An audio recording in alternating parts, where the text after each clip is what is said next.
Hello everyone, Chef Marisa Catanzaro here. Today we're going to be making tiramisu. This recipe will be in my cookbook, The Next Generation. Let's get started. I have lady fingers, egg, espresso, heavy cream, sugar, mascarpone, amaretto, chocolate shaving, cocoa powder, and vanilla. I'm putting the sugar into the egg and vanilla.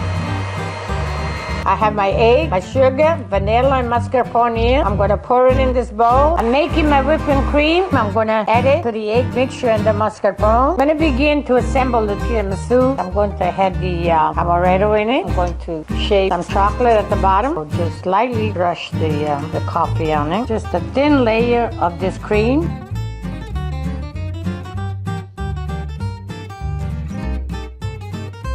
Here's our final product, tiramisu. This one serves 8 to 10 people, and this one is individually serving. Thanks for watching. Stay tuned for the next recipe, and bon appetit.